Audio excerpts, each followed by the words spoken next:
Hai guys, welcome to Teguh Story Channel. Apa kabar sahabat onlineku? Semoga sehat dan bahagia selalu, serta selalu dalam lindungan Allah. Dan selamat menunaikan ibadah puasa bagi kita semua umat Islam. Semoga kita semua mendapatkan keberkahan. Di video ini aku akan menceritakan kisah pembunuhan berantai yang dilakukan psikopat wanita di Peterborough. Selama 10 hari, dia telah menghabisi nyawa 3 orang pria. Tonton videonya sampai habis ya sahabat onlineku.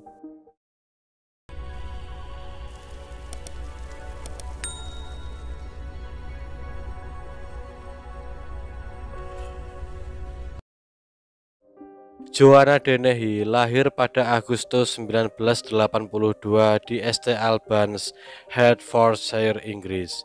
Dia mempunyai adik bernama Maria Dennehy. Mereka dibesarkan di Harpenden oleh orang tuanya.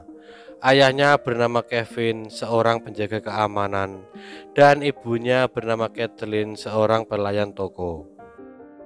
Orang tuanya berharap suatu hari putri mereka akan menjadi seorang pengacara. Saat kecil, Dennehy merupakan anak yang baik, pintar, dan juga penuh kasih sayang. Orang tuanya sangat menyayanginya dengan penuh kasih sayang. Namun saat menginjak remaja, Dennehy mulai berubah.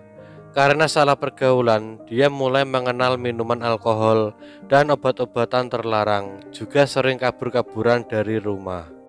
Pada usia 15 tahun, dia pergi dari rumah dan mulai menjalin hubungan dengan seorang pria bernama John Trainer yang saat itu berusia 20 tahun. Kemudian mereka menikah dan mempunyai 2 orang anak. Dennehy juga sempat memperbaiki dirinya sendiri. Namun ketika anak-anaknya mulai tumbuh, Dennehy mulai kumat lagi dengan kebiasaan buruknya menjadi pecandu alkohol dan obat-obatan terlarang lagi. Sedangkan suaminya John Trainer sudah bertaubat dan menjadi lebih baik. John berusaha untuk menyadarkan kembali Dennehy, tapi Dennehy sudah tidak bisa lagi dikontrol sehingga membuat mereka sering bertengkar. Dennehy semakin tidak terkendali, tidak punya empati atau apapun terhadap orang lain. Muak dengan sikap dan tingkah Dennehy, John lalu membawa anak-anaknya pindah dan meninggalkan Dennehy sendirian. Pada tahun 2012, Joanna Dennehy ditangkap dan dihukum karena pencurian. Dia menjalani tes psikologi selama di penjara. Dia didiagnosis dengan gangguan kepribadian antisosial dan memiliki ciri-ciri psikopat seperti kemarahan, kekerasan, dan juga impulsif kalau melakukan sesuatu tanpa berpikir terlebih dahulu. Kemudian dia diberi obat untuk mengatur suasana hatinya, dan selama mengkonsumsi obat dia jadi lebih baik.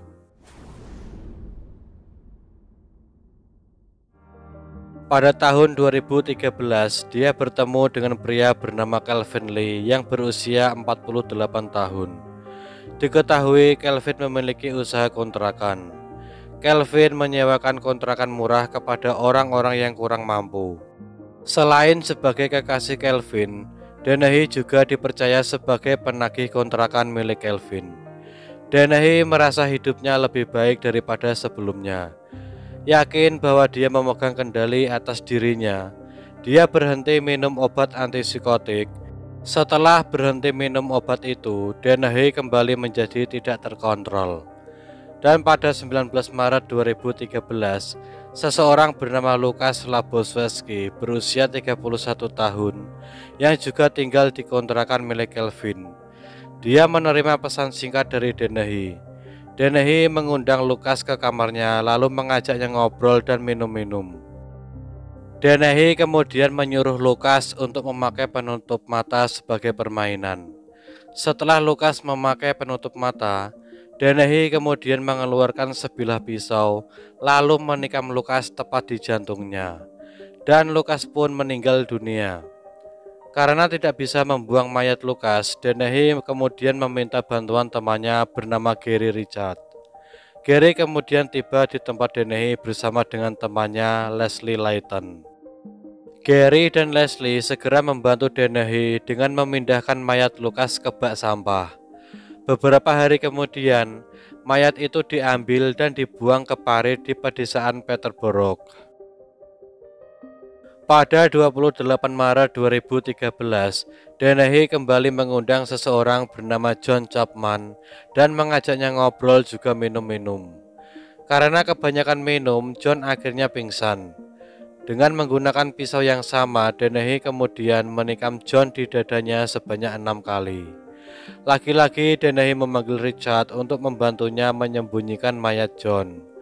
Keesokan harinya hal yang sama juga dilakukan kepada Kelvin yang merupakan kekasih dan pemilik kontrakannya. Dia juga menikam Kelvin tepat di jantungnya. Genap 10 hari, Dennehy telah menghabisi nyawa 3 orang dan membuangnya ke parit. Belum puas menghabisi 3 orang, Dennehy berencana akan melakukannya lagi.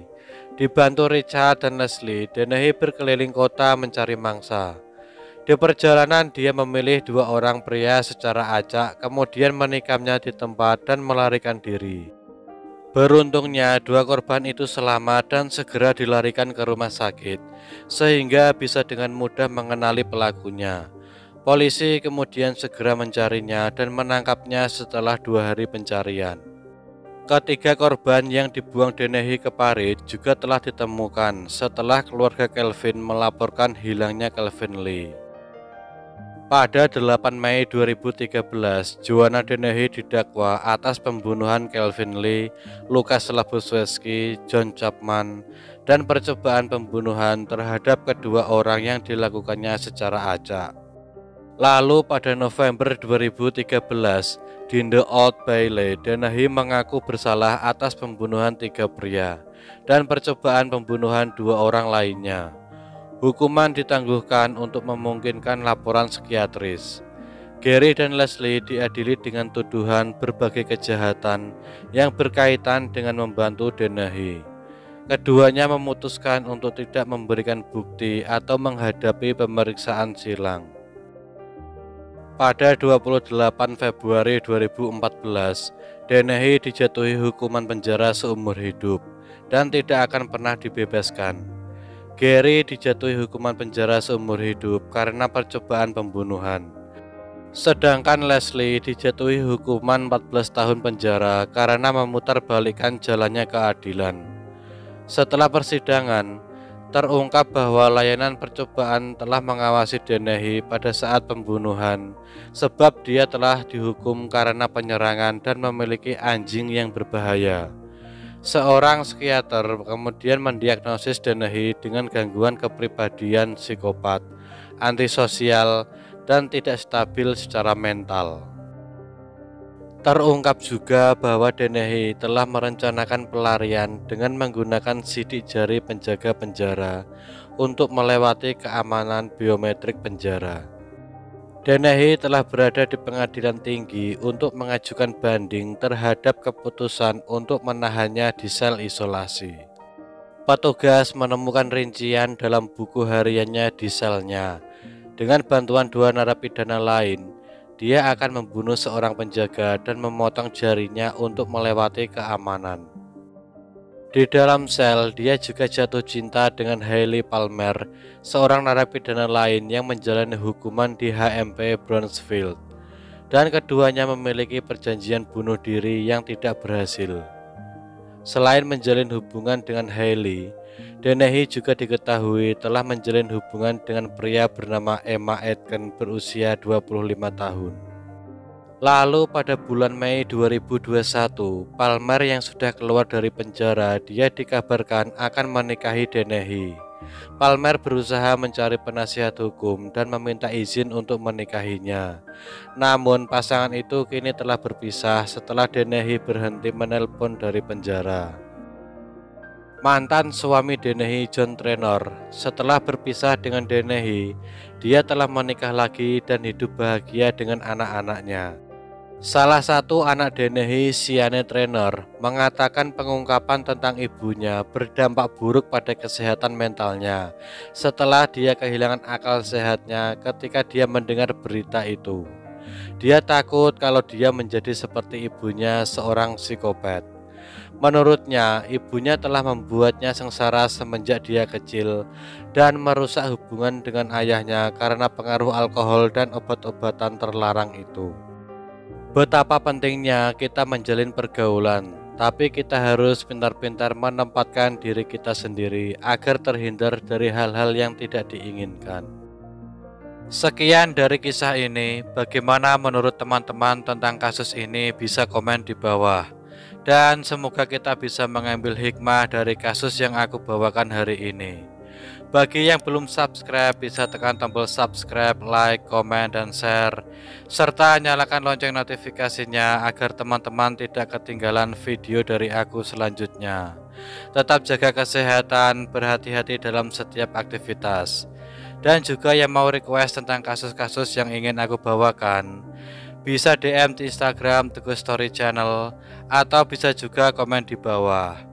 Dan selamat menunaikan ibadah puasa. Sampai jumpa lagi di video selanjutnya. Terima kasih.